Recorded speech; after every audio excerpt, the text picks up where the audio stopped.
irmãos. Então vamos começar a falar sobre o Gênesis. Deixa eu só fazer uma pergunta antes, se alguém tiver, uma ou duas pessoas, acerca do assunto da semana passada que nós aprendemos lá sobre Gênesis 5 e Gênesis 6. Alguém ficou com alguma dúvida? Alguém ficou pensando durante a semana e quis perguntar, mas teve vergonha, né, na semana passada? Se alguém tiver alguma dúvida acerca do assunto da semana passada, pode levantar a mãozinha aí, enquanto eu vou colocando outro slide aqui, tá bom, irmãos? Se os irmãos sentirem, pode já levantar a mãozinha aí. Porque às vezes fica com vergonha, né? E acaba que não pergunta.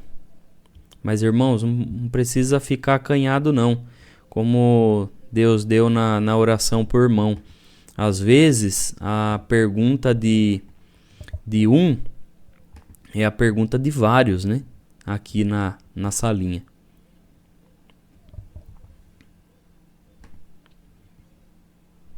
Ninguém levantou a mãozinha? Então tá bom, irmãos. Mas, se alguém sentir, né? Não se acanhe. Irmã Sônia? Irmã Sônia Mara. O convite, uma a forma. Deus. Amém. Então, eu não participei desse culto, mas eu queria tirar uma dúvida Sim. desse estudo bíblico. Eu estava conversando outro dia com uma menina do trabalho, que ela é de uma outra igreja, e aí ela me perguntou sobre aquela, eu não sei se tá em Gênesis, né, que é a criação do mundo, né? Sim. Mas ela falou o seguinte, que para ela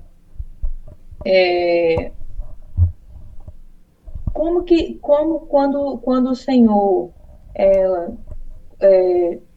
baniu, né, Adão e Eva lá do Éden, para ela, quando eles vieram aqui para a Terra, vamos dizer assim, eles procriaram entre eles, família deles ali. Eu não lembro direito, mas como ela me explicou aquilo. Eu entendo de uma outra forma. Qual é a explicação que o irmão dá? Porque a gente não tem isso na igreja, né? Então, assim, qual é a explicação que o irmão dá sobre essa parte? Porque tinha Adão e Eva só. Mas quando eles foram banidos lá do Jardim do Éden, como foi que aconteceu que eles foram bloqueando? Mas com quem? Já existiam outras pessoas ali? Sim, tá bom. Pera aí um pouquinho, irmã. Deixa eu compartilhar aqui uma imagem que aí vai ficar bem didático, né? Talvez seja a pergunta de várias pessoas aí. Deixa eu só compartilhar aqui.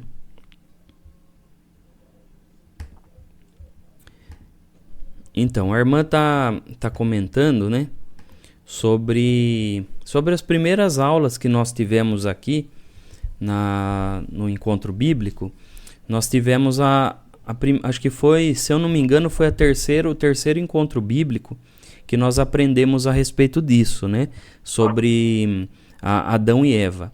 Então, a Bíblia a Bíblia deixa bem claro, né? Que Deus formou Adão, né? Deixa eu só ver se tá funcionando aqui, irmãos.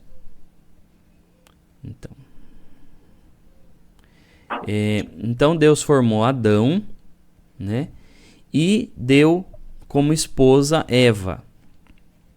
Acontece, irmã, eu vou parafrasear os textos da Bíblia, mas depois, se a irmã quiser ler, no capítulo 5 de Gênesis, a Bíblia deixa bem claro que Adão e Eva, eles tiveram filhos, no plural, né? E filhas. Então, não foi somente Caim e Abel, né? Como muitos pensam, né? Então, eles tiveram muitos filhos e filhas. A Bíblia fala que Adão, ele viveu 930 anos, certo? Então deu tempo suficiente para ele ter muitos filhos, né? E o que aconteceu? Esses filhos, eles se casaram entre si, né? Isso é inegável. Até alguns falam assim, mas isso daí não era pecado, irmãos. Mas nós temos que entender que foi a forma com que Deus formou e também eles estavam perto da perfeição, né? Então vamos dizer aqui, ó, que vou fazer uma bolinha que aqui fosse a perfeição, né? E aqui eu vou fazer uma linha do tempo, né?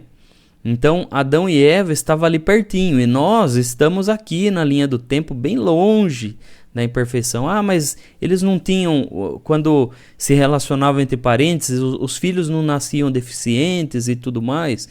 Então, irmãos, Adão e Eva estavam bem pertinho da perfeição ali. Eles tinham acabado de perder a perfeição humana. Eles tinham acabado de perder. Então, os seus corpos eram saudáveis a ponto de viverem todos esses anos, né? Conforme a gente lê na Bíblia, antes do dilúvio, todos viviam muitos anos, muitos e muitos anos. Por quê? Por causa da vitalidade, né? A vitalidade humana, ela era muito grande devido a isso, eles estarem aqui perto da perfeição. Nós hoje estamos muito longe da perfeição. Há quantos mil anos depois da criação do primeiro homem, né? E sendo assim, nós hoje, quando casa até primos, né, entre si, existem filhos que têm problemas genéticos, né? Então eles casaram entre eles. Irmão, mas a Bíblia fala que Caim foi para a terra de Nod, né? E lá ele casou. Como nós vimos, né? Na Bíblia não fala isso, não é isso que a Bíblia fala, que Caim achou a sua esposa na terra de Nod, não. A Bíblia fala que ele levou a sua esposa até lá, então provavelmente Caim, ele levou uma de suas irmãs, né? Ou uma de suas sobrinhas, nós não sabemos, né? Isso a Bíblia não relata, mas ele levou uma de suas parentes ali para poder gerar filhos e perpetuar os seus descendentes ali na terra de Nod, né? E a terra de Nod, ela não existia como cidade antes de Caim ir para lá, né? Até que a Bíblia fala que Caim, ele formou uma cidade lá e chamou essa cidade com o nome do filho dele, que era Enoque, né? Então a Bíblia ela deixa bem claro essa parte. E também a Bíblia ela vai falar, muitos falam assim, não, mas tinha outros seres humanos vivendo na terra que não descendiam de Adão e Eva. Não, irmãos, isso é uma falácia, não é uma verdade, até porque a Bíblia vai falar que Eva, ela é a mãe de todos os viventes. Então, se ela é a mãe de todos os viventes, então não pode ter nenhum vivente que não venha dessa mãe, certo? Então, a Bíblia ela deixa bem claro. E também o próprio Senhor Jesus, né, vai falar lá em Mateus 19, ele fala que no princípio Deus criou um macho e uma fêmea, né?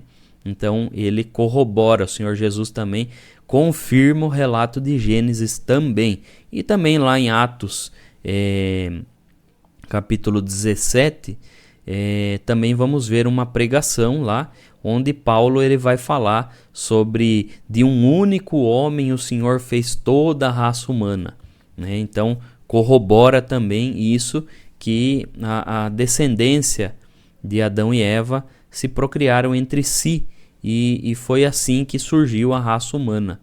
Tá bom, irmã? Acho que ficou claro assim, né? Deixa eu só apagar aqui, irmãos. Aí eu vou voltar para outro slide lá. Então vamos Deixa eu voltar aqui.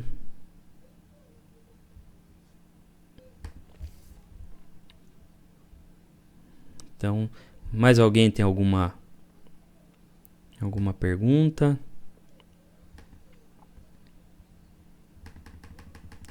Se não tiver, vamos dar prosseguimento. Então vamos prosseguir aqui. Vamos começar com um resumo, né, de Gênesis capítulo 6 e o capítulo 7. Né? Então, vou fazer um resumo aqui, irmãos, para depois a gente entrar dentro da escritura, né? Que hoje nós vamos aprender um pouco sobre Noé, sobre a Arca de Noé. Essa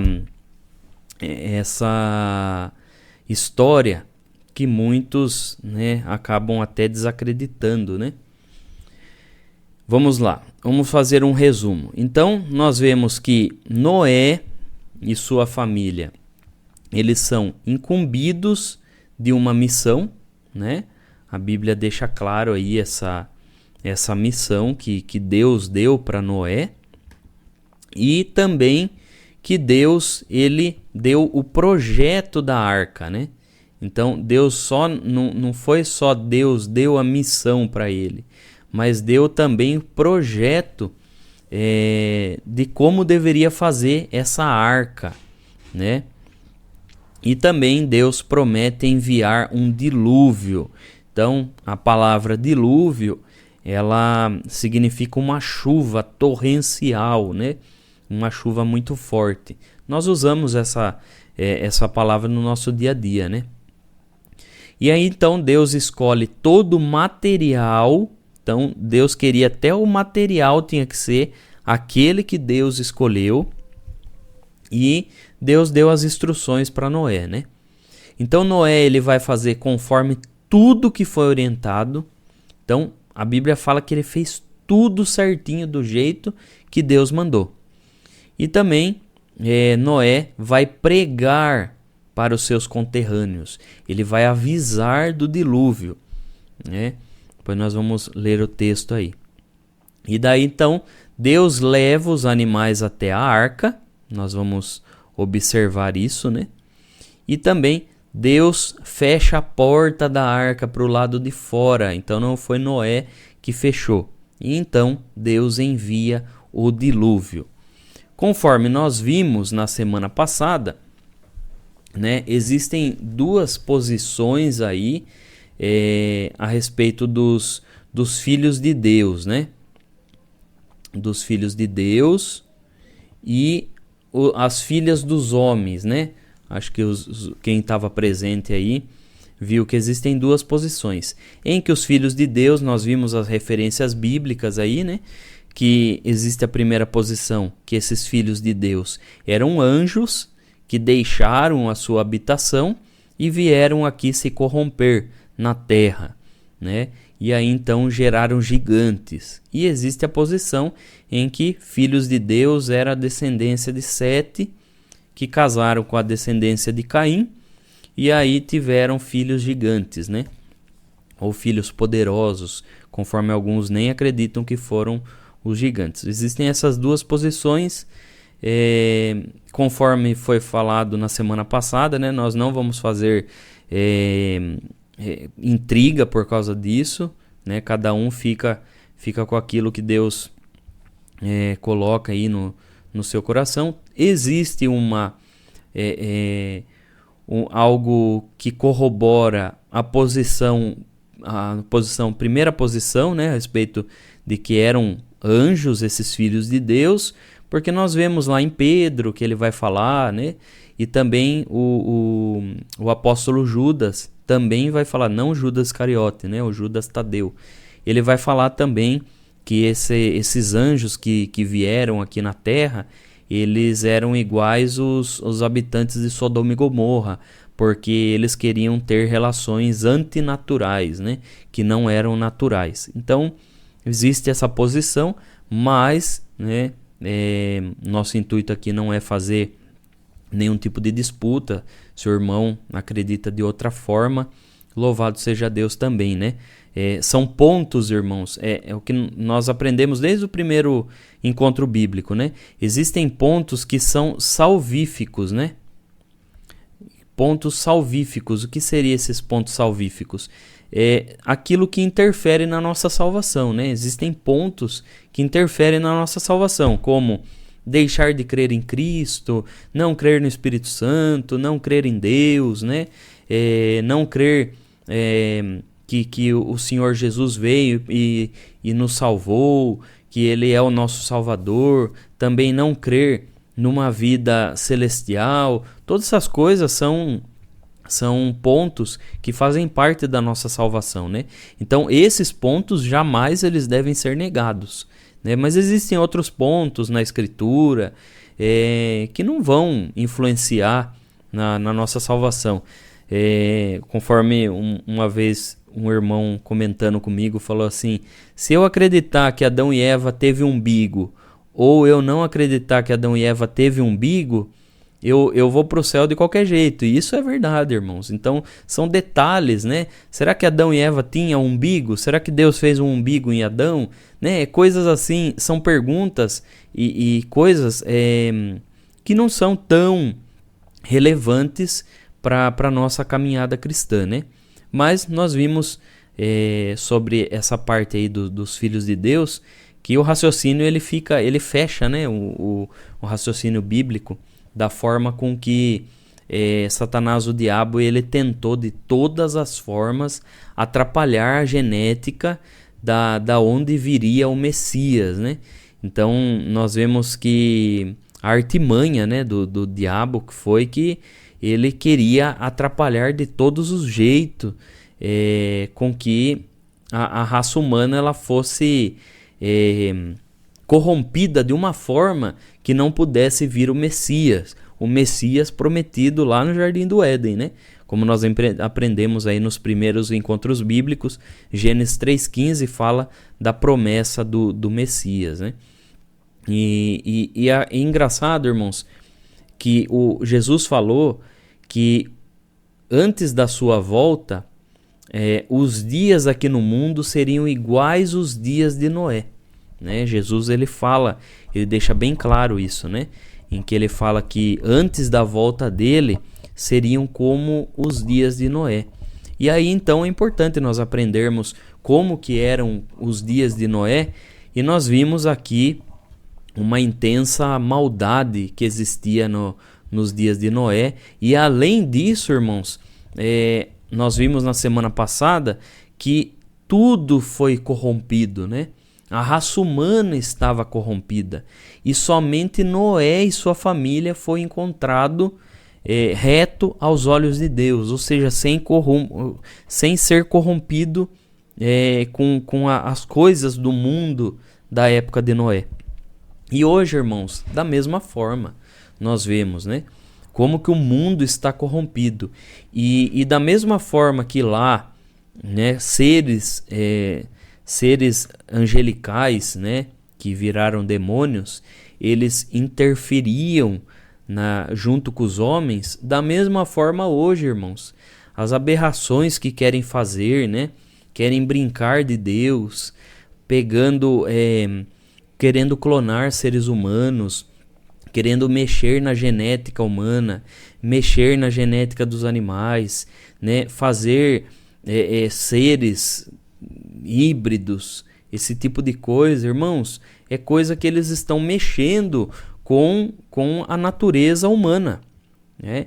E hoje a gente vê como que eles querem de todas as formas substituir os seres humanos, né? Até tá aí a inteligência artificial que quer substituir o ser humano em tudo, né? Hoje em dia, até vi hoje uma reportagem, querem substituir até os bebês de verdade com bonecas de silicone, irmãos. Coisas que não dá para entender para onde que está caminhando a humanidade. E da mesma forma, nos dias de Noé, estava desse jeito, irmãos. O povo queria... Primeiro que o povo era pautado só nos prazeres, né? só comer, beber, ter relação e tudo mais. Era só isso que o povo se importava, né? O povo só se importava com os prazeres da carne. E a mesma forma hoje, a mesma forma. As pessoas não querem ter um compromisso com Deus, além dessa pauta aí ateísta, né? Não querem acreditar em Deus, acreditar que o Senhor ele é verdadeiro, que o Senhor existe de fato e que atua na nossa vida. Não tem respeito com nada. As pessoas de hoje em dia não têm mais respeito, igualzinho dos dias de Noé. E a Irmandade pode pensar, mas o que impulsiona os seres humanos a fazerem isso? São as hostes demoníacas, né, irmãos? Tudo que existe no mundo aí de mal tem a parcela do ser humano, mas também tem a parcela demoníaca, né?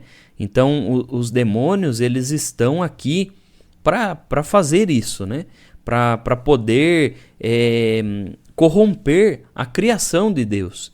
Então eles querem corromper de todas as formas, igualzinho os dias de Noé, né? Se corrompeu tudo. E é interessante que eles querem entrar até para corromper a própria religião, né? A própria igreja eles tentam corromper também.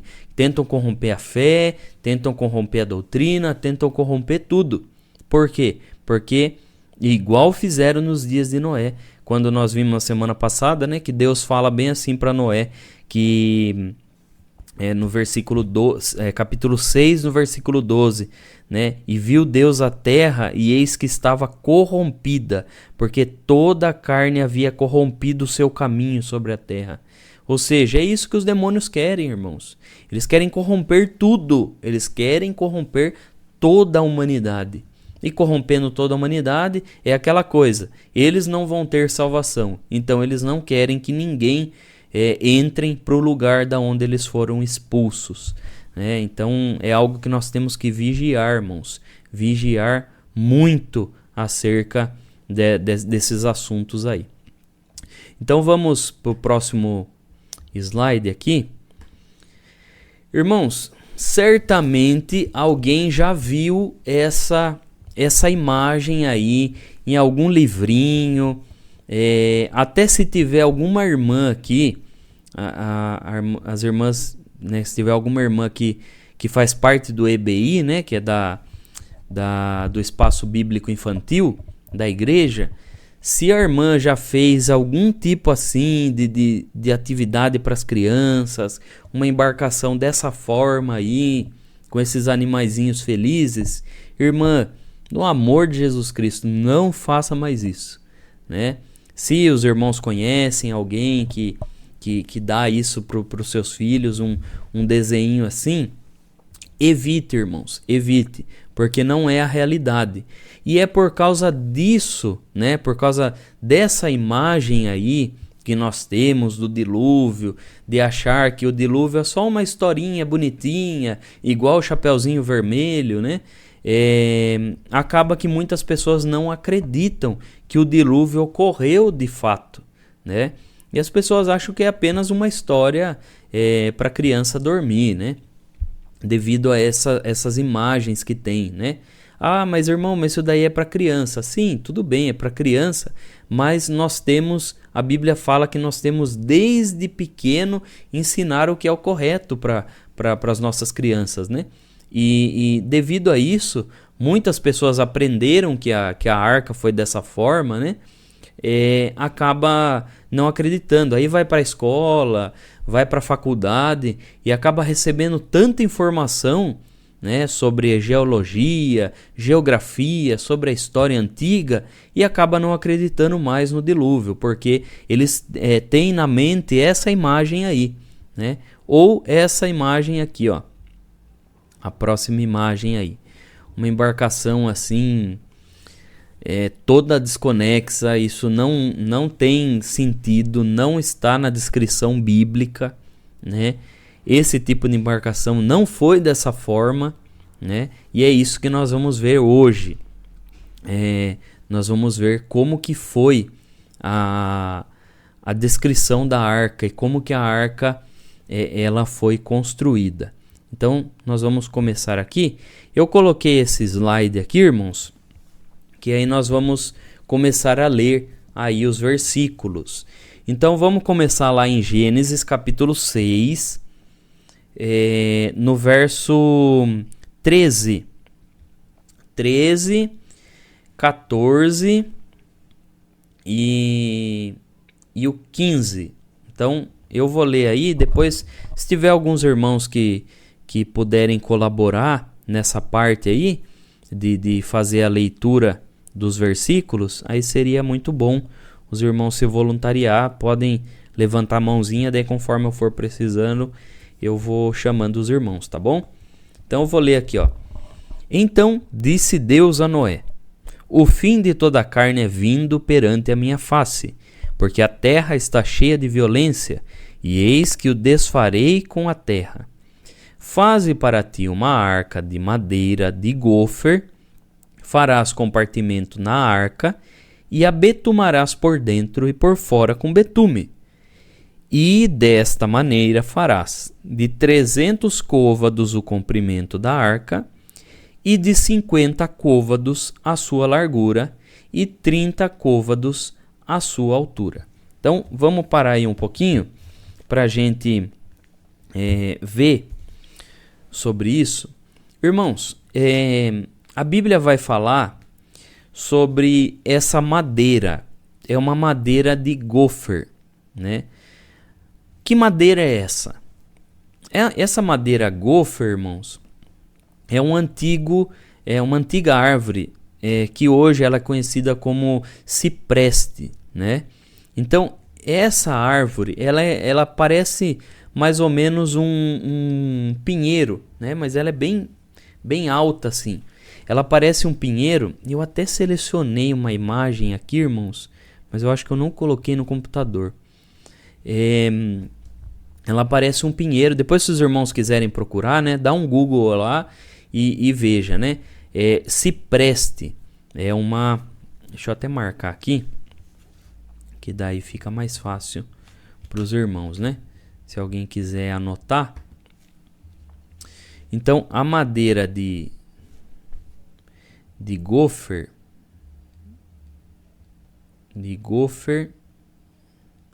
ela é igual cipreste.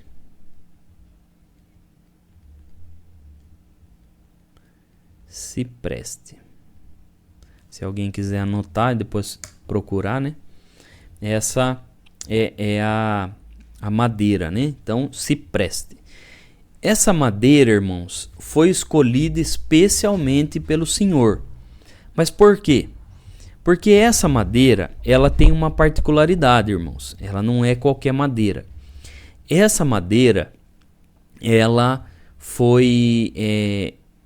quando ela mantém contato com a água, ela não apodrece. Ela é uma madeira muito boa.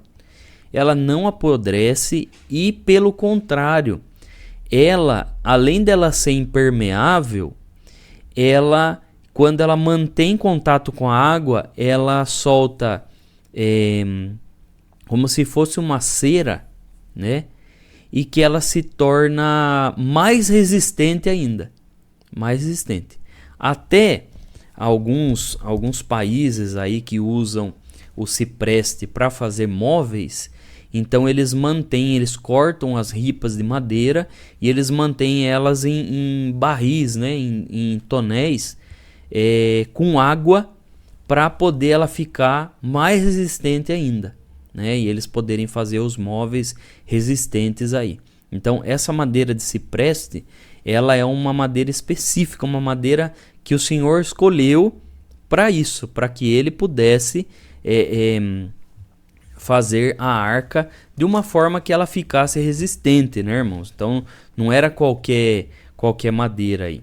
E além do mais, irmãos, a madeira cipreste, ela não é uma madeira pesada. Ela é uma madeira leve. E que isso, ela proporciona uma melhor flutuação para qualquer embarcação que que seja feito. Inclusive, já foi encontrado, né, na arqueologia, se os irmãos quiserem procurar também, né, na arqueologia, barcos egípcios feitos de cipreste, né, na antiga Babilônia também se fazia, né, embarcações com o cipreste, porque ela é uma madeira que ela possibilita essa flutuação melhor, né, porque ela não é pesada. E se ela fosse muito pesada, aí comprometeria toda a estrutura, né? E aí depois nós vemos aí no verso 14 que a Bíblia vai falar sobre betume, né? Deixa eu só anotar aqui. A Bíblia vai falar sobre o betume. Então, o que é esse betume?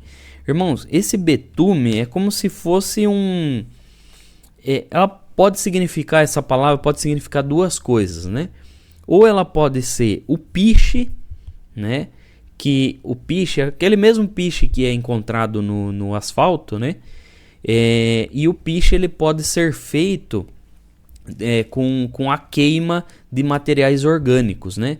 Como a cana, como qualquer árvore que vira carvão, de tanto você queimar, chega uma hora que aquilo vai virar um piche, né? E aí quando você mistura com alguma goma, né? Ela fica algo que proporciona a impermeabilização. Ou também essa palavra, no hebraico antigo, ela pode significar alguma resina, né? Que era retirada de alguma árvore, né? Como se fosse hoje em dia, né, o látex que retira das árvores, é essa resina, como se fosse essa resina. Então provavelmente foi uma dessas alternativas que foi usada na arca, né? E foi betumado tanto por dentro quanto por fora, né? Na junção das madeiras precisava ser algo para poder vedar a arca, né? E foi isso que o Senhor mandou fazer, né? Com betume. Então, betumar por dentro e betumar por fora. Então, pode ser tanto a resina conseguido nas árvores, como também pode ser o piche, que era da queima de materiais orgânicos. Tá bom, irmãos? E aí, depois, a Bíblia vai falar sobre o comprimento. Irmãos, o comprimento ele pode variar um pouco, né?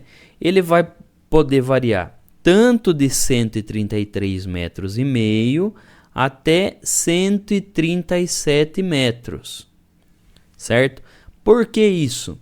Porque a Bíblia ela dá o comprimento em côvado, né? Se os irmãos lerem aí o verso 15, os irmãos vão ver aí que a medida usada é o côvado. E aí existe um problema, irmão, é uma problemática na verdade, né? Que nós não sabemos qual côvado que Moisés usou para falar, né? Desse comprimento aí. Pode ser tanto o côvado babilônico, que esse côvado, irmãos, o que era esse côvado? Era uma unidade de medida. Assim como nós temos o metro hoje, o centímetro, o milímetro, né? E o quilômetro, todos esses daí são unidades de medidas atuais, né? Por exemplo, nós usamos metros. Existe outra unidade de medida como jardas, né? Existe a unidade de medida polegadas, né? Por exemplo, lá nos Estados Unidos se usa muito a polegada, né? E nós aqui nós usamos outras unidades de medida. Nós usamos quilômetros, lá nos Estados Unidos geralmente são milhas, né? Embora se use também quilometragem lá. Mas então são unidades de medidas atuais, né? Que nós temos. E lá no passado, há tantos mil anos atrás, eles criaram, né? E existia essa unidade de medida deles.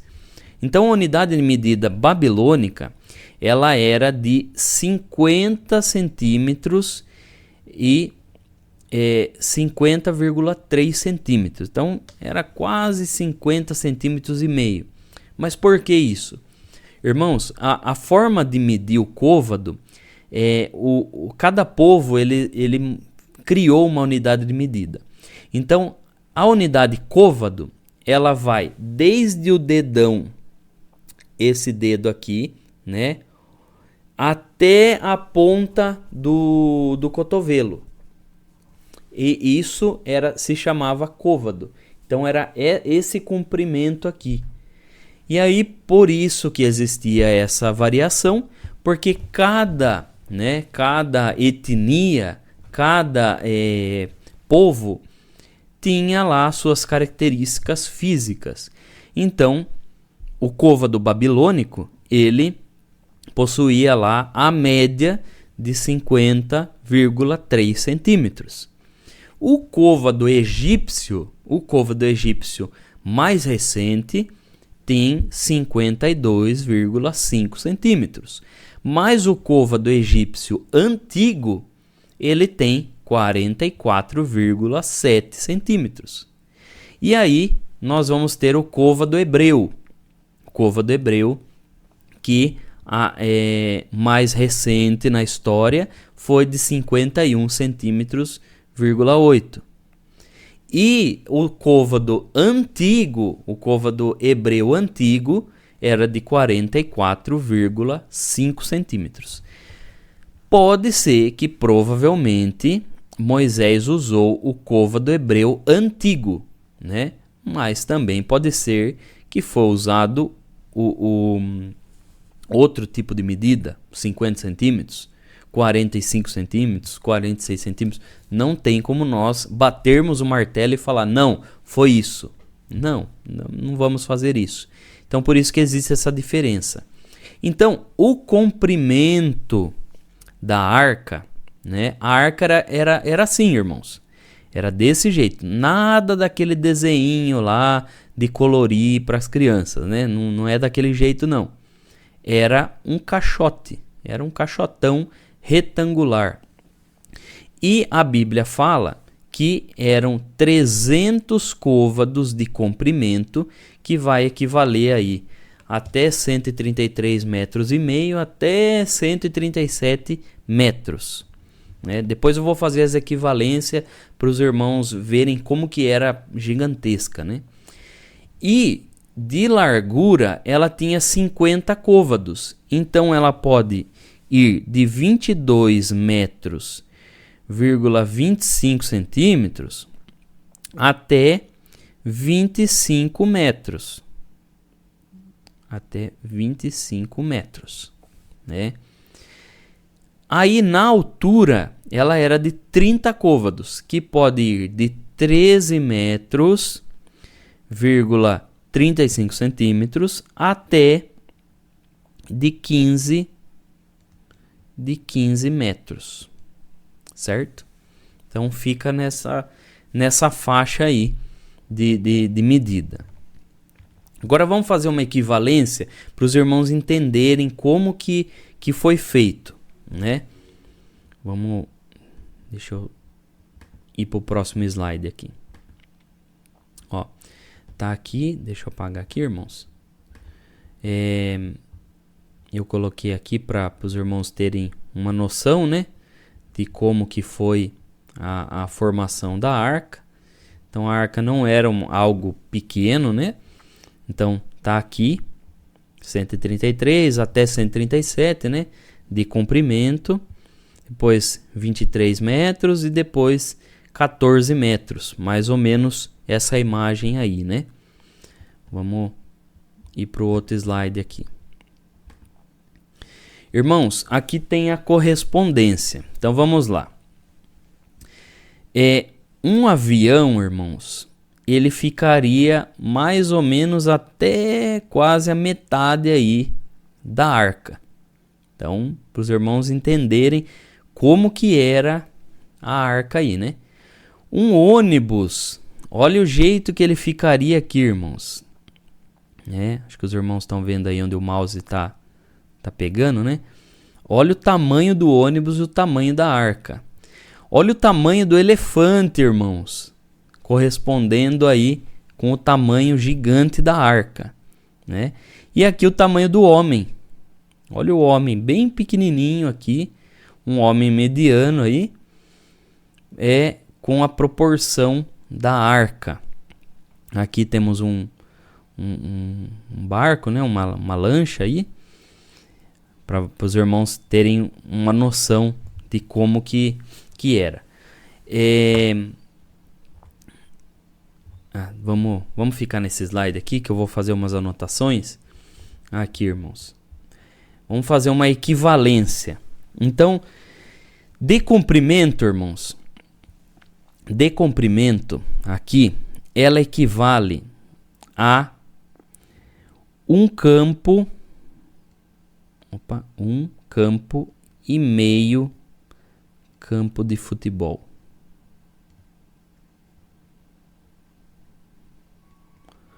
Então, irmãos, a arca era o tamanho de um campo e meio de futebol, né? Se alguém mora aí perto de algum campo de futebol, um campo oficial, né? Não uma quadrinha aí que a prefeitura faz, né? Um campo oficial. Então era um campo e meio de futebol. Então olha o tamanho que era essa arca. Ou também nós podemos fazer para talvez os irmãos entenderem melhor. Se alguém já foi em algum mercado, né? Algum hipermercado que tem várias vagas de estacionamento, ou se alguém mora em prédio, né?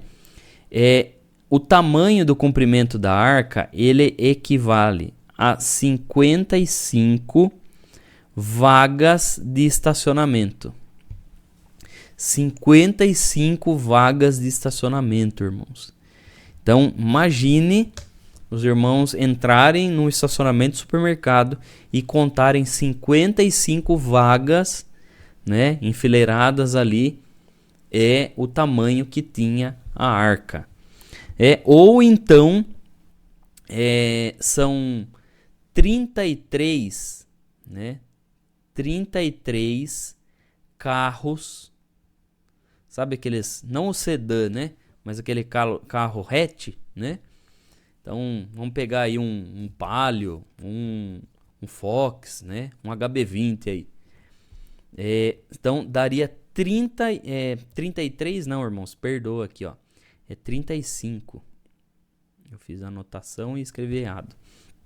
São 35 carros enfileirados, mas um de frente pro outro, né? E não enfileirado assim, mas enfileirado um de frente pro outro, como se tivesse estacionado. Então, são estacionado numa rua, né?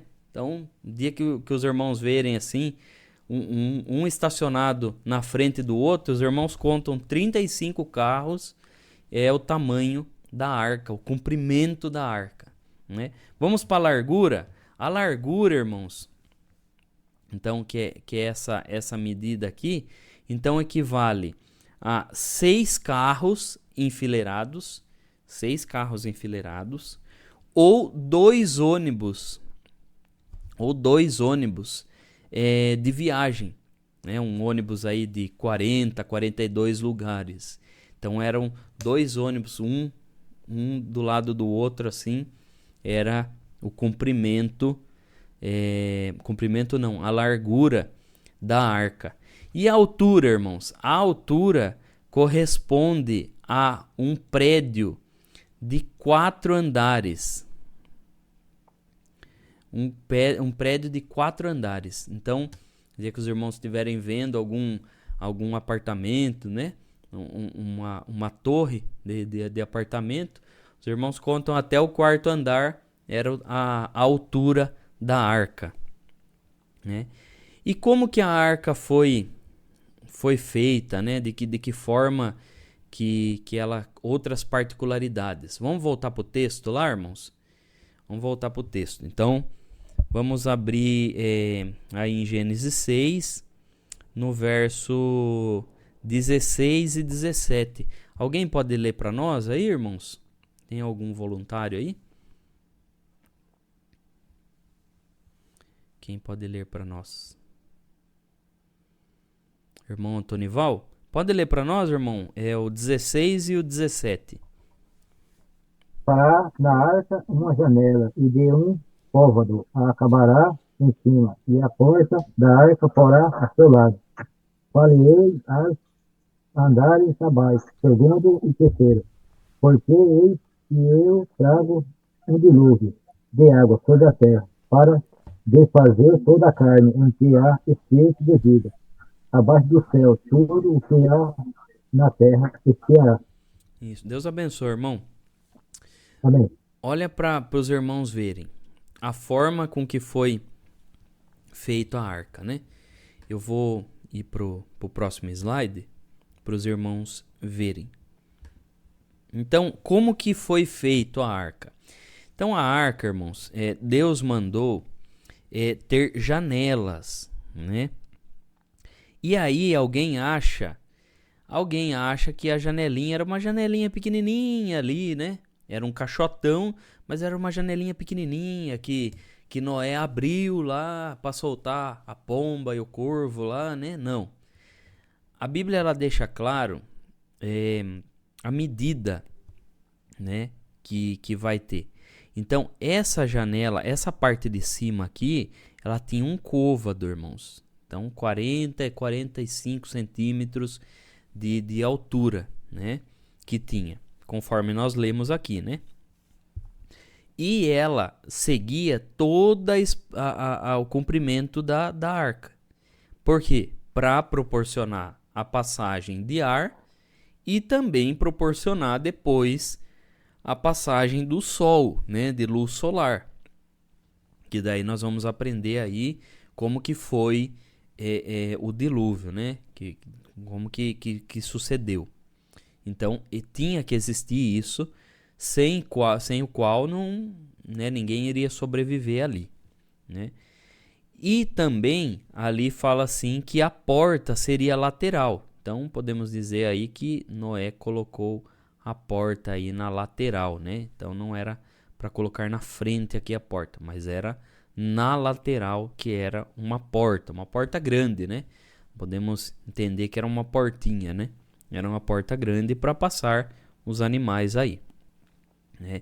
E depois nós lemos aí que o Senhor iria exterminar com dilúvio, né? Ia exterminar com dilúvio toda a raça humana ali que não ouviu a Noé.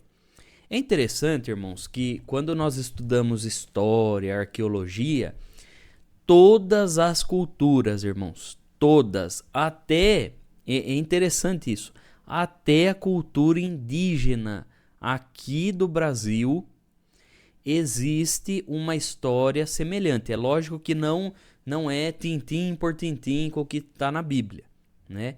Mas existem vamos dizer assim, resquícios dessa história de Noé, né? Do relato bíblico de Noé. Por exemplo, na cultura indígena existe uma crença de que eles chamam Deus de Tupã, né? Eles acham que o sol, né, é Deus. E eles falam que Tupã, certa vez, quis exterminar os indígenas maus, né? Aqueles que eram maus, que só queriam fazer o mal para o seu próprio semelhante. E aí eles dizem, então, que Tupã se ausentou, que é o Deus Sol para eles, e mandou chuva. E aí inundou todos aqueles maus. E aí sobreviveu apenas alguns que fizeram uma enorme canoa, né? É interessante isso, irmãos, a forma com que eles falam. E aí você, na história, na arqueologia, a gente vai achar também o épico de Gilgamesh, né? Esse relato antigo, sumério, acadiano aí sobre Gilgamesh, ele é uma história semelhante ao de Noé, que Deus, né, no caso eles falam deuses, né, porque eles acreditam em mais de um deus. Os deuses ficaram irados com os seres humanos aqui da Terra e mandaram, né, um dos seus heróis, né, criar uma arca, formar uma arca de madeira e levar todos aqueles que fossem bons, e levar também os animais que tinham sido corrompidos também, né? Aí a gente vai encontrar também na mitologia grega, nós vamos encontrar também esses relatos. Na mitologia babilônica, depois alguns outros relatos aí, né? Também semelhantes aos dos acadianos, né? E também na mitologia egípcia também existem histórias assim. E depois, né, talvez na semana que vem, eu vou trazer a forma, o alfabeto e as palavras do mandarim, que é do chinês, né? Nós vemos muito claro a influência desses relatos bíblicos na cultura chinesa.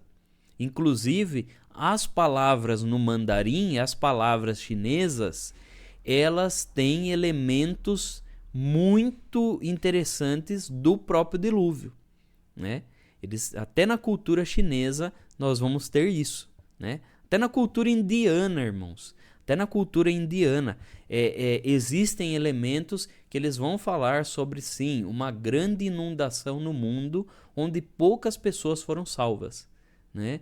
E é interessante que isso vai corroborar muito certo com o que a Bíblia fala, né? Então o que nós podemos entender? Nós podemos entender que todos descendem de um tronco só, né? Todos descendem de um tronco que é uma história real que ocorreu, né? E que cada povo foi dando ali as suas nuances, né? E aí alguns foram acrescentando, quem conta um conto aumenta um ponto, né? Mas o cerne, o núcleo da história, ele está em todas as civilizações, todas. E aí nós entendemos, né, que como todos ali descendem depois de Noé, depois do dilúvio, todos vão descender de Noé, né, e seus filhos. E aí foi passando de geração para geração. Então por isso que todos os povos vão ter esses relatos, né? Mas vamos voltar aqui, irmãos, para a gente não perder o fio da meada. A Bíblia vai falar que na arca, além dessa janela, ela tinha 3 andares. Então engana-se quem acha que a arca, né, era só um caixotão lá de um andar só, com o pé direito alto da arca, só para ficar bonito, para colocar um lustre. Não é isso não, irmãos. Isso é uma arquitetura atual, né? A arquitetura da época foi feita conforme Deus instruiu Noé, para que pudesse comportar tudo aquilo que iria na arca, tudo aquilo que Deus iria mandar ir na arca, né? Então eram 3 divisões, 3 pisos, né? E o interessante, irmãos, que o que esse piso aqui e esse aqui, ele provavelmente, o primeiro piso aqui iria ficar totalmente submerso na água, totalmente. O outro iria ficar assim ali, né, com água pela metade, né? Mas o outro ficaria sem submergir nas águas. Mas o que isso é interessante? É interessante por quê? Porque existiam animais que foi mandado, né? Noé recolheu os animais ali, que tenha a sensação térmica diferente. Então cada animal ele tem a sua sensação térmica, ele tem o seu habitat de temperatura. Então muitos precisavam de um habitat mais escuro, de um habitat mais gelado, né? Outros mais ameno e outros um habitat mais semelhante ao que nós seres humanos estamos acostumados. Então olha a engenharia, irmãos. Por isso que é aquilo que nós falamos. Não tem como a gente achar que alguém escreveu a Bíblia de forma aleatória. Vamos jogar informação aí. Joga informação que aí o povo vai acreditar. Não, é tudo meticuloso, irmãos. A forma de se escrever, a forma do relato bíblico é meticuloso. E é interessante, irmãos, que se os irmãos pesquisarem depois, grandes embarcações atuais foram feitas da mesma forma que a arca foi feita. Por exemplo, vou só citar um bem conhecido aí, o Titanic. O Titanic, ele foi feito nas mesmas proporções que a arca. Porque existe a proporção, né, entre a altura, comprimento, né, largura e a proporção dos pisos, as divisões, né, e os respiros e tudo mais. Tudo isso é uma proporção que aquele que estuda arquitetura, ele vai estudar a arquitetura da arca e vai ver que realmente era algo sábio. Quem escreveu isso era muito sábio, né? Noé, aí nós entendemos assim, imagine Noé naquela época, ele não teria todo o conhecimento que nós temos hoje, com a tecnologia que a gente tem hoje. E ele fez da forma que Deus mandou. E o Titanic, né? Não só o Titanic, como todos os outros, existia um grande navio, agora eu esqueci, é um navio em homenagem à Rainha Elizabeth. Depois os irmãos dão uma pesquisada aí, o navio de homenagem à Rainha Elizabeth. Um grande navio que também foi feito nas mesmas proporções da arca. E é engraçado, irmãos, que até a forma do ângulo, o ângulo da arca, a forma com que foi feita, ela proporciona a flutuação. Até se fosse uma onda muito forte batesse na arca, a arca não tinha uma angulação para poder tombar. É formidável quando a gente estuda isso, irmãos. E essa foi a forma com que Deus colocou, né, para que fosse construída. Vamos para o próximo slide aqui.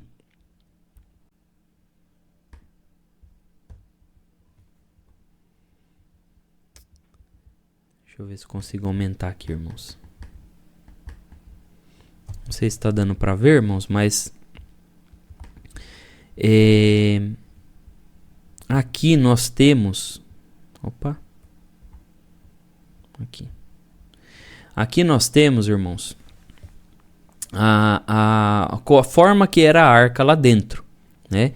Então, os irmãos vão ver aqui, ó, primeiro compartimento, o segundo e o terceiro. Olha o homem como que ele fica pequenininho aqui, né? Ele fica pequenininho. E assim era a janela ali de passagem, né? Existia essa janela aí. E aí as escadas que subiam, né, nos compartimentos. E cada compartimento ele tinha várias divisórias lá para que pudesse fazer as jaulas ali dos animais, né? Vamos para o próximo slide. Irmãos, está aqui uma imagem gerada pela inteligência artificial aí, né? Que hoje em dia gera tudo, da forma que era a arca, né? Os irmãos vão ver, e como que fica uma carreta aí do lado da arca. Então a arca realmente era muito, muito grande, né? Então não é à toa que ela demorou tanto tempo aí para ser construída. Provavelmente ela foi construída em mais ou menos 100 anos. E aí os animais, irmãos? Vamos ler aqui. Vamos ler o verso 19, capítulo 6, o 19 e o 19 e o 20. Quem que pode ler para nós aí? Alguém pode ser o voluntário? Irmão Tonival? 19 e 20? 19 e 20, isso. E de tudo que vive de toda a carne, 2 de cada espécie. Manterá na arca, para os conservares diz, contigo macho e fêmea serão.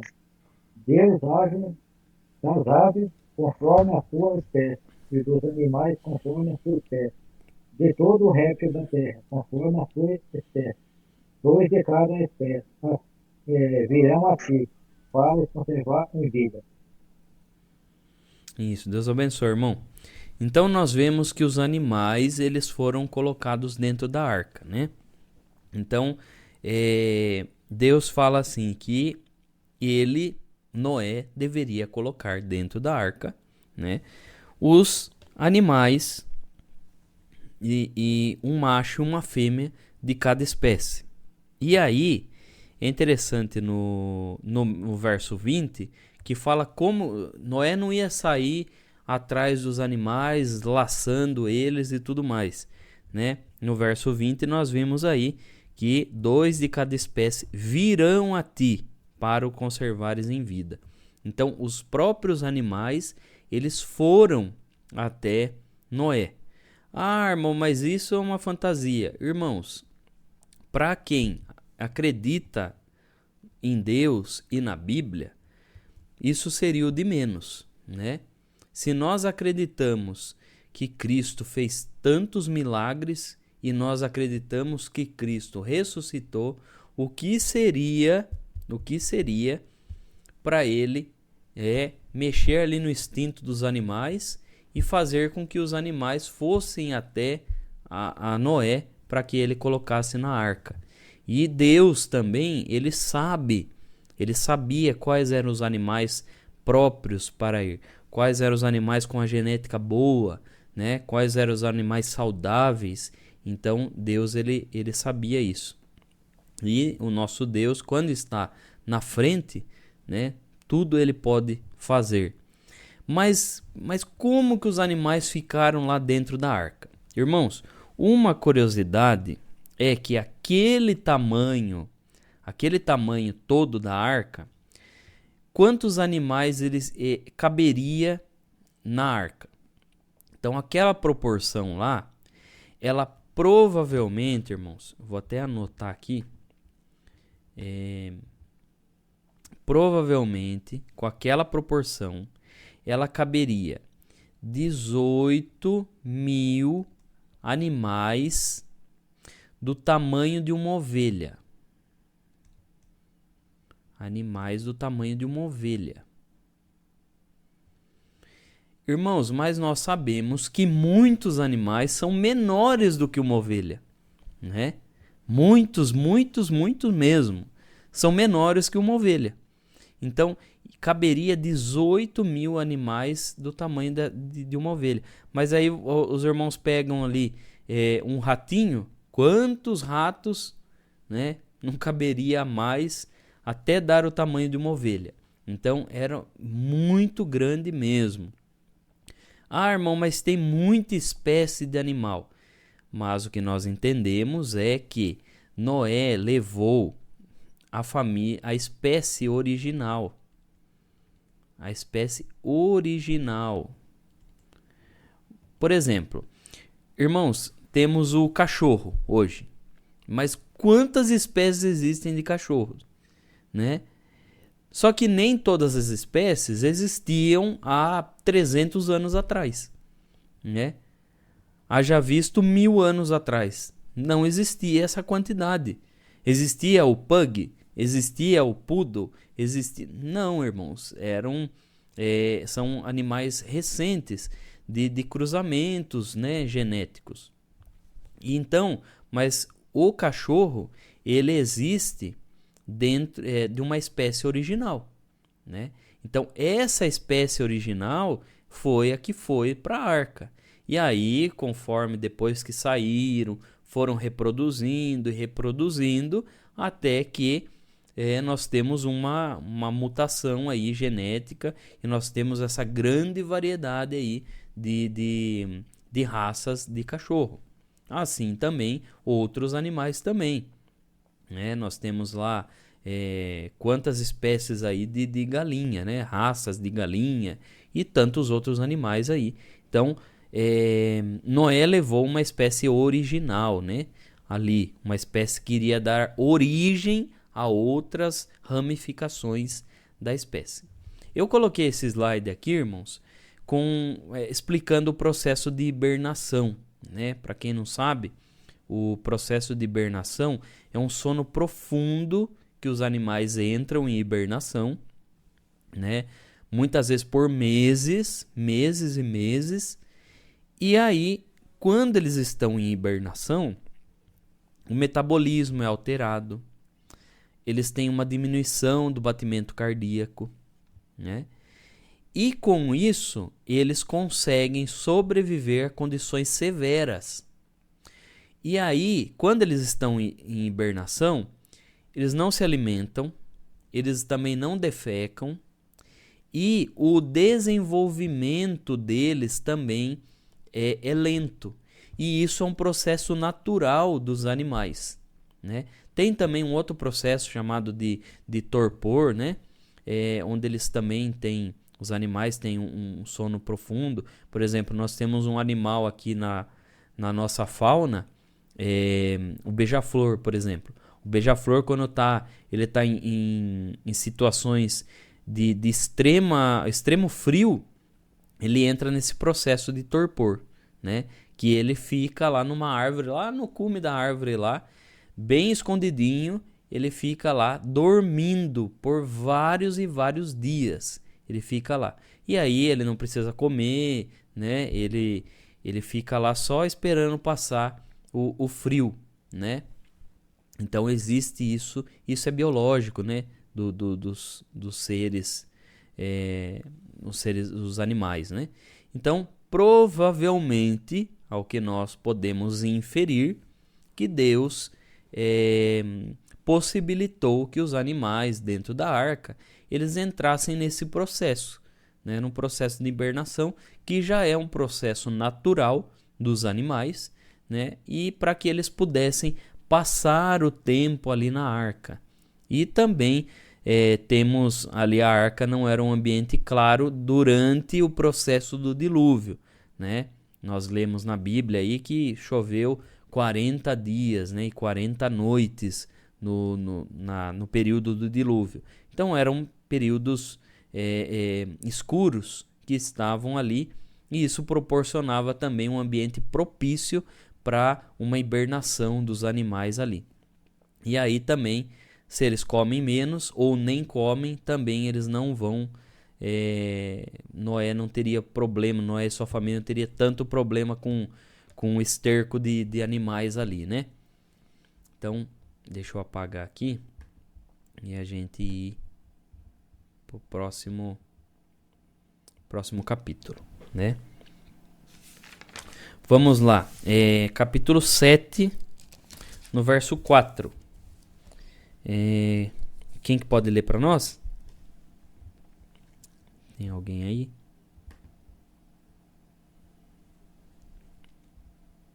Irmã Elaine? Por gentileza, irmã. 7, verso 4. Porque passado ainda 7 dias, farei chover sobre a terra 40 dias.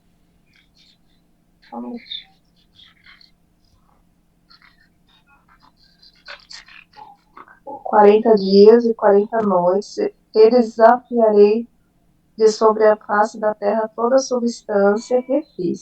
Pode ler o 5 também, irmã. E fez Noé conforme a tudo o que o Senhor lhe ordenará. Isso, Deus abençoe, minha irmã. Então, veja que que aí a Bíblia vai falar que choveu 40 dias e 40 noites, né? Esse foi o tempo de chuva. Então, tá aí um slide aí para os irmãos entenderem mais ou menos como foi, né?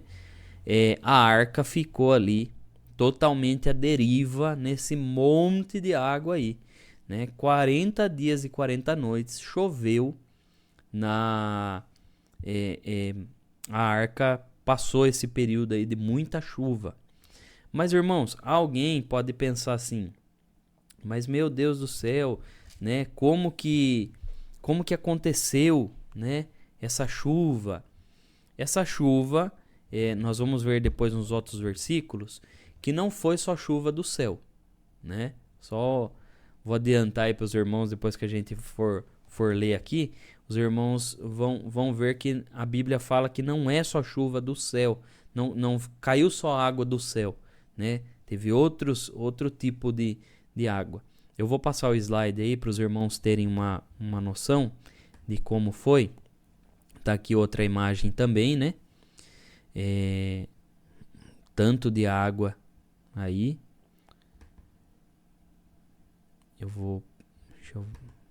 Aqui, peraí. Outra. Irmãos, deixa eu só fazer um parênteses.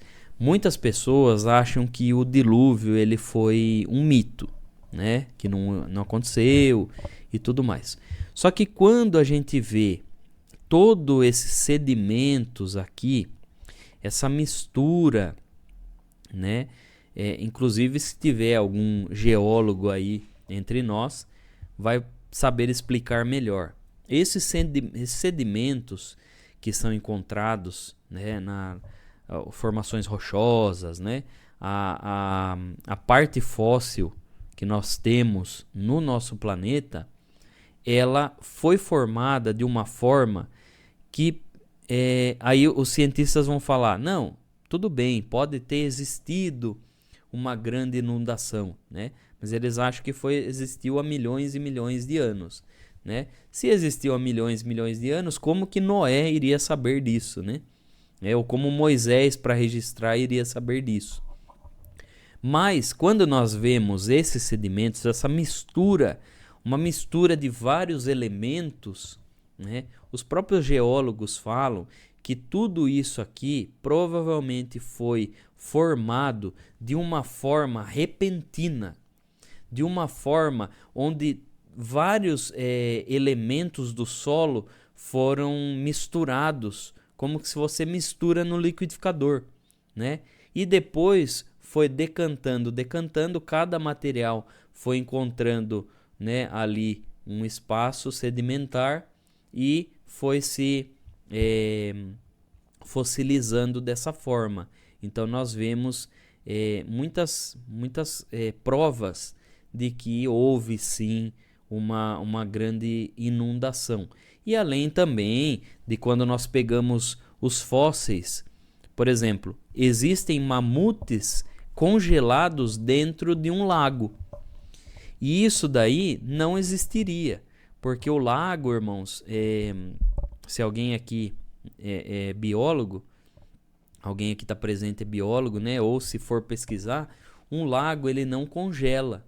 Ele não congela, jamais. Ele vai congelar ali a parte de cima, mas a parte de baixo ele nunca vai congelar, né?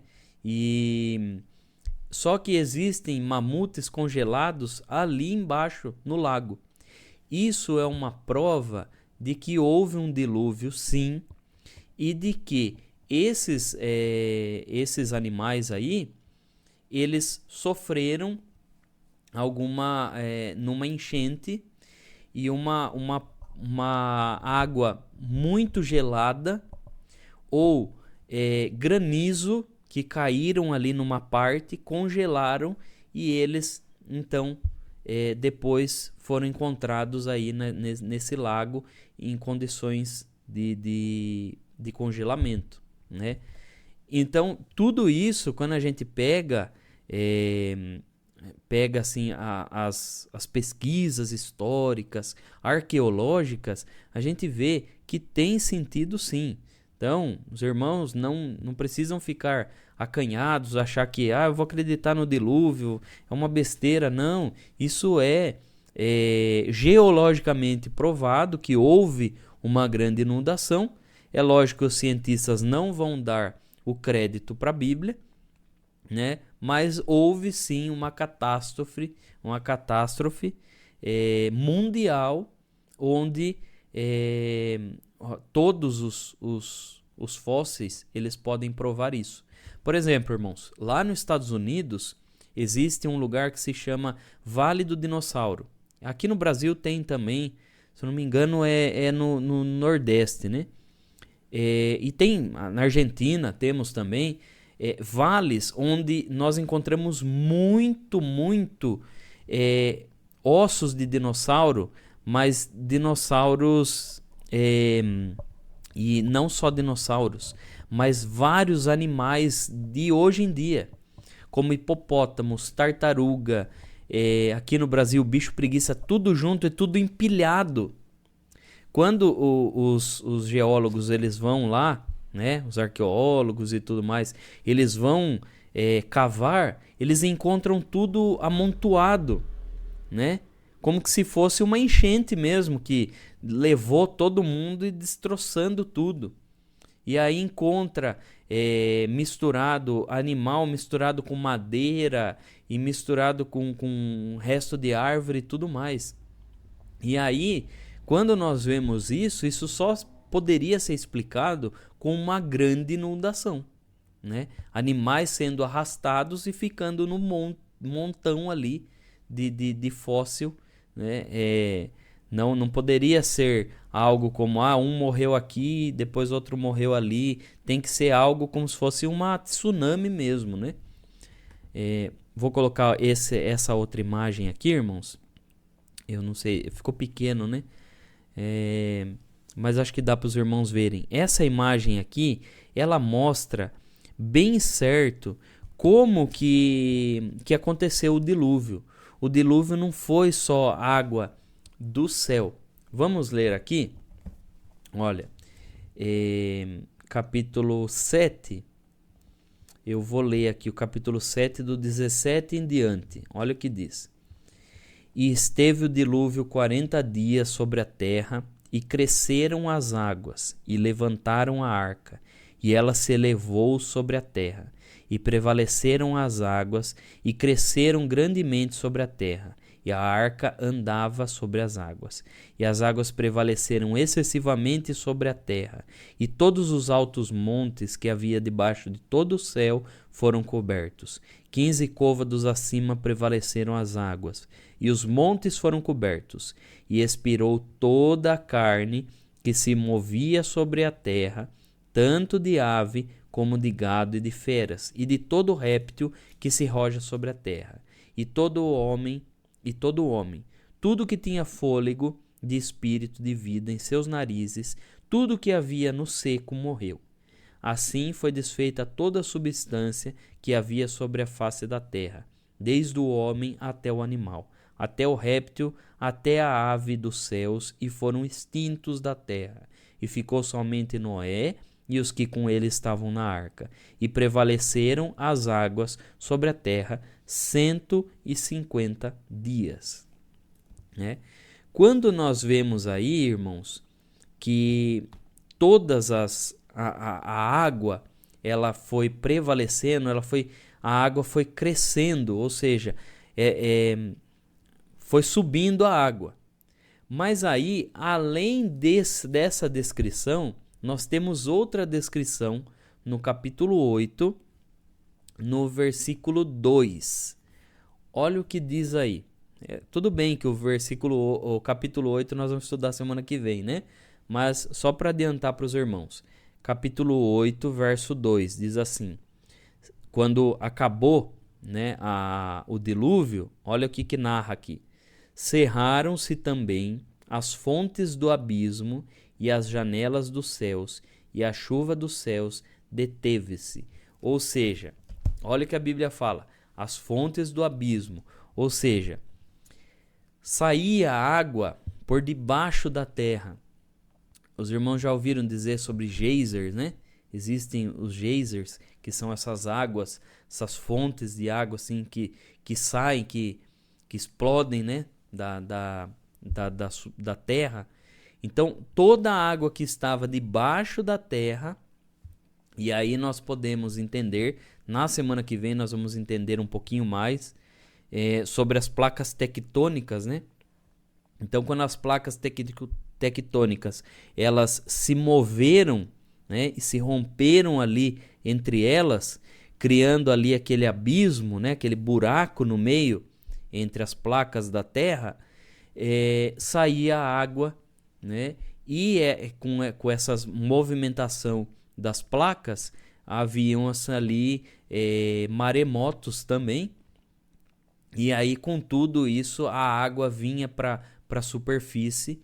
E nós vemos aí nessa imagem aqui, mais ou menos, esse céu preto, né? Cheio de nuvens, cheio de água, com toda essa água jorrando para cima também, né? E aí nós podemos entender esse dilúvio aí também uma grande incidência de vento e tudo mais, né? Essa movimentação climática que existia. Deixa eu ver aqui o próximo slide. Aqui, irmãos, eu vou deixar para a semana que vem, né? Que aí nós vamos estudar sobre isso. Que o que acontece? A Terra, ela não era separada por continentes, né? Alguns irmãos já estudaram isso na escola, em geografia e até em história. Existe um nome para esse continente único, né? Esse continente único chamado de Pangeia, né? Eu vou colocar aqui mais ou menos a imagem, aí fica para a semana que vem, tá, irmãos? Chamado de Pangeia. Era mais ou menos assim, conforme está aqui, né? A Pangeia. E aí, após o dilúvio, que os continentes foram separados, que a gente vai ver na semana que vem, tá bom, irmãos? Deixa eu ver aqui se tem. Já é 9h30. Vamos encerrar por aqui e vamos partir para perguntas. Alguém tem alguma pergunta? Deixa eu só encerrar aqui, irmãos. A irmã a Mariluz. Mas eu convido mesmo. A paz de Deus. Amém. Então, o irmão colocou algo redondo aí, né? Os países do continente, né? Eu já estava com a pergunta formada. Eu queria um esclarecimento, porque Deus ainda não esclareceu isso para mim. A Terra, onde eu ouvi na palavra, que a Terra é redonda. E existem sites que provam que a Terra é plana. O que o irmão tem a dizer? Então, irmã, esse assunto é um assunto quase que debatido entre aqueles que querem colocar. Nós nunca podemos pegar algo, vamos supor, algo num site e credibilizar isso, né? Existe hoje o movimento da Terra plana, onde as pessoas acreditam que a Terra ela é plana. Mas, irmã, isso não tem sentido algum, né? Ah, mas irmão, mas na Bíblia, a Bíblia fala sobre... parece que a Bíblia dá a indicar que a Terra é plana. Irmãos, não tem como ser a Terra plana, até porque se a Terra fosse plana, todos os cálculos, até para o voo do avião, teria que ser refeito da forma que a Terra é plana. Hoje, né, os cientistas eles estudam, né, como que um avião ele vai voar, né, como que ele vai chegar, quantas horas ele vai levar e tudo mais, até o lançamento de foguetes e tudo isso, né, até o estudo com os satélites, ele é todo gerenciado pelo conhecimento de uma Terra em forma de globo, né, o globo terrestre. Até a Bíblia vai falar, eu vou até citar um texto aí, sobre o globo terrestre, né, o globo da Terra. Quando nós vemos isso, aí nós entendemos que as pessoas da Terra plana, eles querem pegar um versículo da Bíblia e querem enfiar goela abaixo da humanidade que a Terra é plana. Mas, irmã, nós temos que entender que quando Isso nós aprendemos lá no primeiro encontro bíblico que nós aprendemos aqui. Quem está presente aqui vai lembrar que Deus, ele fala com o ser humano respeitando a limitação do ser humano. Quando nós estudamos Gênesis capítulo 1, nós vemos que se Moisés escrevesse Gênesis capítulo 1 aqui no século 21, ele iria colocar muita coisa. Ele iria falar sobre o DNA, ele iria falar sobre o ácido ribonucleico, iria falar sobre a forma da fotossíntese das plantas. Ele iria colocar muitas coisas que nós hoje conhecemos, mas que no passado não era conhecido, devido a um entendimento limitado. Então, como que Deus se revelou para ele? Se revelou daquela forma, né? E disse Deus, haja luz, e houve luz, né? Se fosse hoje escrevendo, nós iríamos escrever a luz, né, do universo, a luz, né, de todo o sedimento universal que existe, né? Essa luz ela veio e ela andou anos-luz para poder alcançar a Terra, entendeu, irmã? Se fosse escrito hoje, Deus usaria o nosso conhecimento para que pudéssemos escrever. Mas como foi escrito lá no passado, era a forma com que eles entendiam. Um relato que dá esse exemplo, irmã, é aquele relato de Josué. Josué, ele fala assim que o sol parou e a lua parou. Mas nós sabemos que a Terra ela faz esse movimento de rotação e translação, né? Até que é por isso que nós temos as estações, temos o dia de 24 horas, né? Todo o nosso calendário é pautado nisso, né? Toda a nossa forma de entender os meses, entender a relação entre as estações, né? E são tudo pautado nisso. Mas a forma com que Josué ele via o que? Ele via realmente o sol parado. Ele via realmente a lua ali e ele achava que o sol ele fazia esse curso. E realmente, até hoje, nós falamos que o sol nasce e o sol se põe. Embora nós sabemos que lá na China vai estar sol a hora que aqui está noite, né? Hoje nós sabemos assim. E a forma com que Deus ele é muito didático, irmã. Deus ele é um professor formidável. Deus ele faz da forma com que o ser humano vai entender. Da mesma forma que nós seres humanos, nós fazemos com nossos filhos.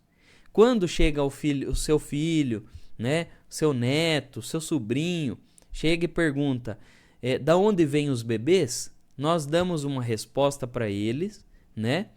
Por exemplo, eu vou falar o meu caso. A minha menina esses dias, né, vai fazer 5 anos, ela fez a pergunta da onde vêm os bebês. E aí eu expliquei para ela, né, da forma que é uma sementinha que o papai, a sementinha, coloca na mamãe. Ela foi suficiente para ela. Não deixa de ser uma verdade, né? Não deixa de ser uma verdade, mas foi a forma com que ela pudesse entender. Da mesma forma, Deus, ele escreveu na Escritura da forma com que o ser humano pudesse entender o ser humano daquela época. O ser humano daquela época. Porque Deus poderia muito bem colocar coisas aqui no Gênesis ou coisa aqui na Bíblia que nem os cientistas descobriram ainda, né? Só que o ser humano não ia entender bulhufas, né? Então Deus, ele é aquele que fala com a linguagem da humanidade para que a humanidade possa entender. Vamos ler o texto aqui, irmã, que aí a irmã vai ver. Se eu não me engano é em Isaías. Deixa eu ver se eu acho aqui. É, deixa eu ver aqui. Em Isaías 40, 22. Ó, irmã, o livro do profeta Isaías, capítulo 40, no verso 22. Olha o que diz aí, ó. Se a irmã achou, ó, fala assim: ele, falando de Deus, né? Ele é o que está assentado sobre o globo da terra, cujos moradores são para ele como gafanhotos. Ele é o que estende os céus como cortina e a desenrola como tenda para neles habitar. Então, veja que aqui, aí nós já estamos falando de Isaías, que já viveu já numa época bem depois de Moisés. E aí ele já fala que Deus está acima do globo da terra. E aí ele já coloca a terra como um globo. Por quê? Na época de Isaías, já os gregos já acreditavam na terra como redonda, não com o mesmo conhecimento, a mesma profundidade de conhecimento que nós temos hoje, mas eles já acreditavam, né, que a terra era redonda, né, e faziam cálculos astronômicos, né, e tudo mais. E então nós vemos que a Bíblia, ela fala, né, sobre o globo terrestre, né? Eu acho que tem em Jó também, se eu não me engano. Deixa eu ver se eu acho aqui, irmã. Jó. Deixa eu ver se eu acho. Que a irmã. Jó 26. Achei aqui, anotado aqui. Jó capítulo 26, verso 7. Jó é antes de Salmos. Já achei. Então diz aqui, ó: o norte estende sobre o vazio, suspende a terra sobre o nada. Ou seja, olha para você ver a revelação da Bíblia aqui, que fala que a terra está suspensa sobre o nada, ou seja, não tem nada segurando ela, né? Ela está suspensa sobre o vazio, né?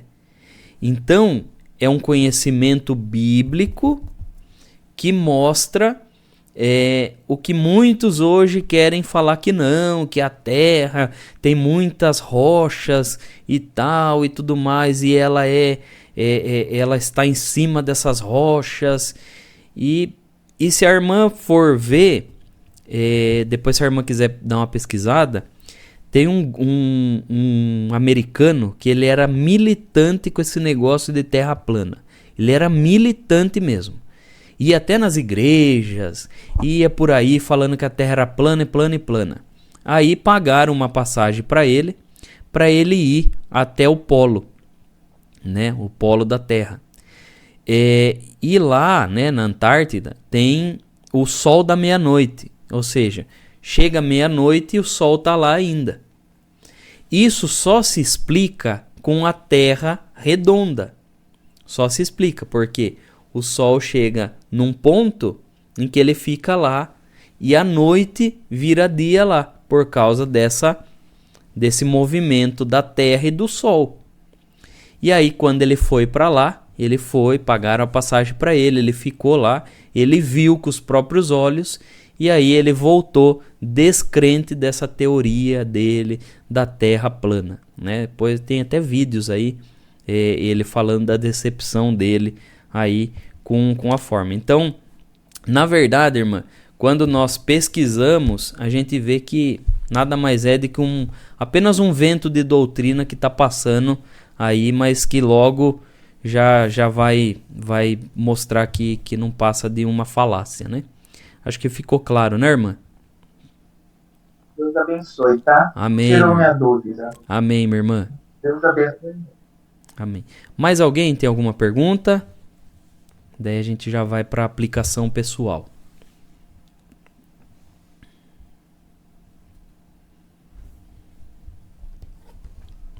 Mais alguém?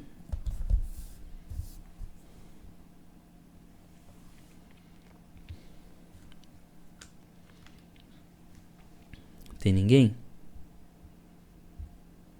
Seu irmão não precisa ter vergonha, não. Alguma dúvida sobre o dilúvio?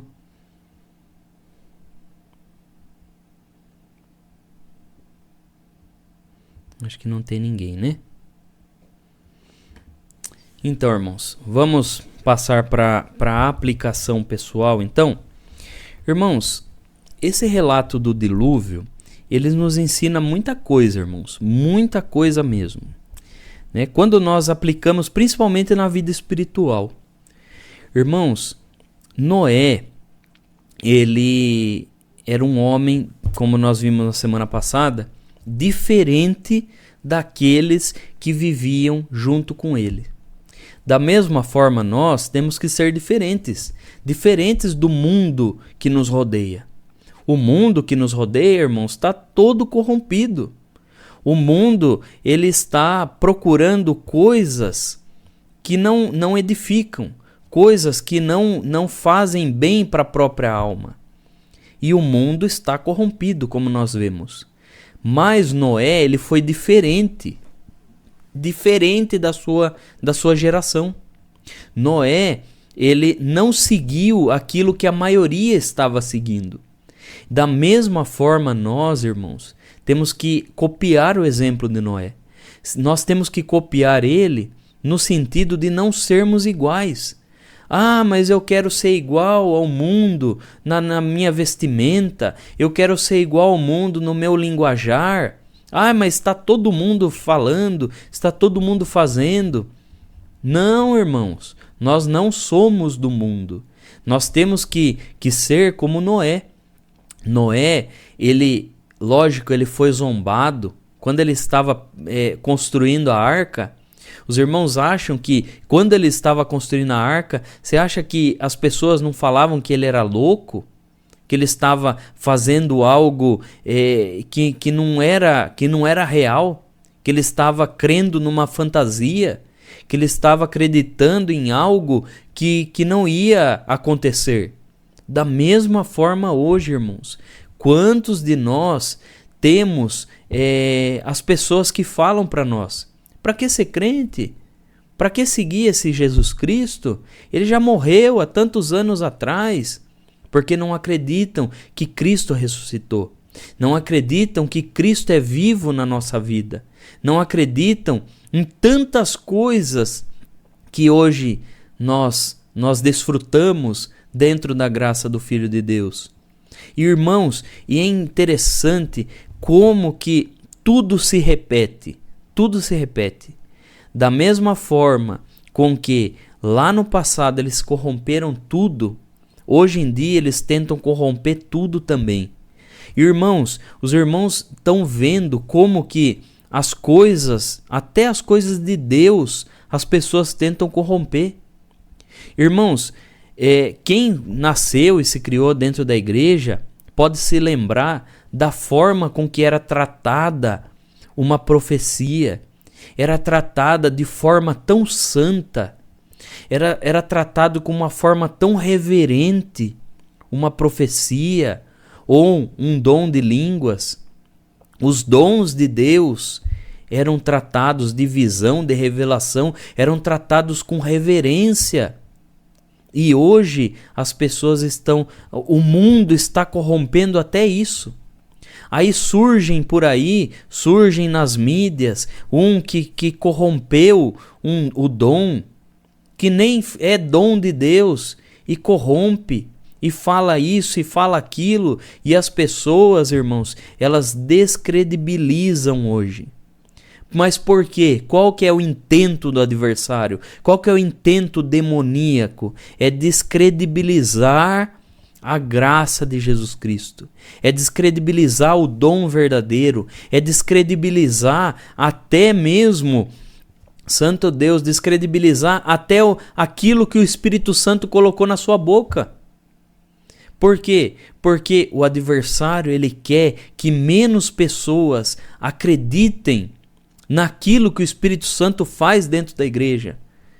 Porque quer descredibilizar alguém de crer numa profecia de uma palavra, ou de uma visão que Deus dá para o irmão ou dá para a irmã.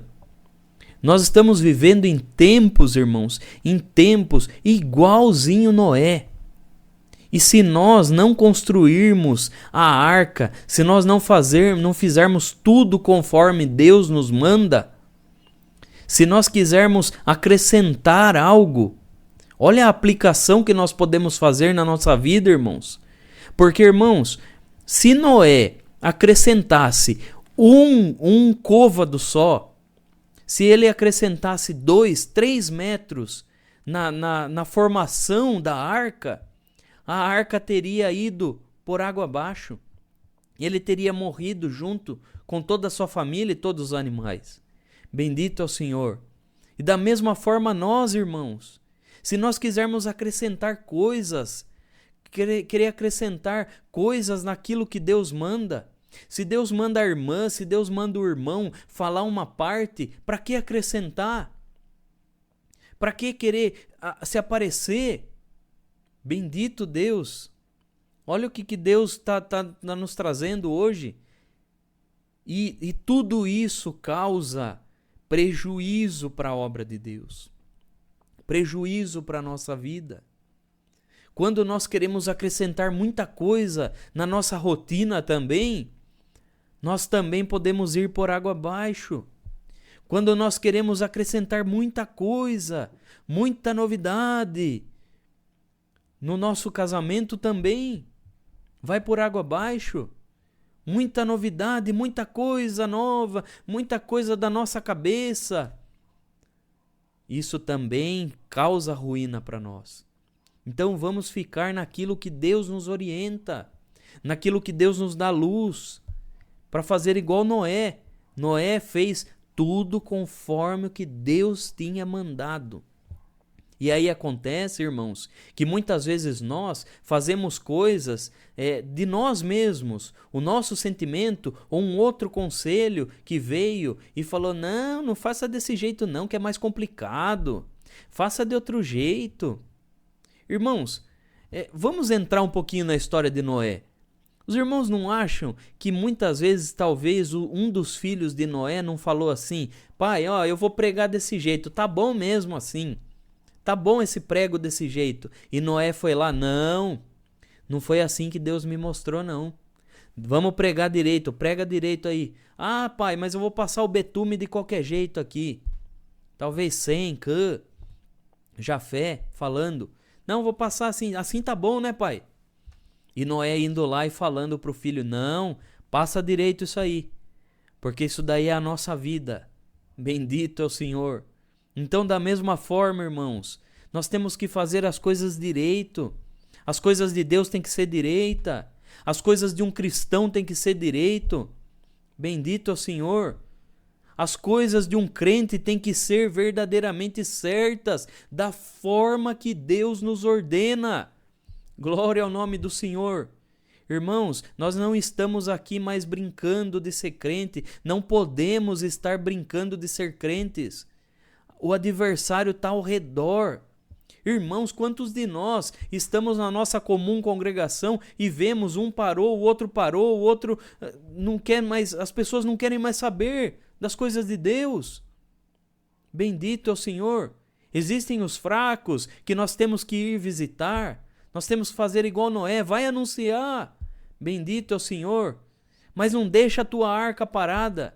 Vai anunciar, vai atrás dos parados, mas também edifica a tua casa também. Glória ao nome do Senhor. Irmãos, isso nós vamos edificar a nossa casa. Nós precisamos disso. Estamos em tempos urgentes, irmãos, que o adversário não está brincando mais. Aleluia, bendito é o Senhor. E da mesma forma que o Senhor manda, o Senhor recomenda. O Senhor tem coisa, irmãos, que o Senhor faz por nós, mas tem coisa que nós temos que fazer. Porque o Senhor falou, vai, constrói a arca. A arca era para Noé fazer. E se Noé ficasse parado lá? Não, Deus Deus que faça, Deus que me coloque ânimo. Santo Deus, irmãos, tem muitos de nós que estamos aqui que às vezes fala assim: ah, não, eu não vou orar, eu não vou congregar, porque hoje eu não estou sentindo. Irmãos, essas coisas são obrigação do crente. Buscar a Deus, orar a Deus, louvar a Deus são obrigações. Bendito é o Senhor. E se Noé falasse assim: não, eu vou esperar eu sentir de ir construir. Ah, a hora que eu for, o Senhor fizer eu sentir de ir lá e catar a madeira na floresta, aí eu sinto, aí eu sinto que é o tempo. Bendito é o Senhor. Não. Noé foi lá com todo afinco, porque tem coisas que é nós que temos que ir com afinco. Sabemos da nossa obrigação, meus irmãos. Temos que saber da nossa obrigação cristã, a nossa obrigação como servos de Deus. Bendito é o Senhor. Não ficamos esperando sentimento, irmãos, e muitas vezes é isso que o Senhor requer de nós, a obediência. Mesmo não sentindo aquele ímpeto, aquela vontade de orar, mas o Senhor se agrada quando nós vamos e mesmo assim ajoelhamos, e mesmo assim vamos congregar, e mesmo assim louvamos a Ele, porque o Senhor se agrada de nós. As coisas que não podemos fazer, o Senhor faz por nós. Noé não poderia ir lá correndo atrás de um animal de outro, seria muito difícil. E Deus falou o que então? Os animais eu trago até você. Bendito é o Senhor. Então tem coisas que é o Senhor que faz por nós. Quando o Senhor Ele manda e nós obedecemos, o que é impossível o Senhor faz por nós. Bendito é o Senhor. Então vamos crer nisso daí, irmãos.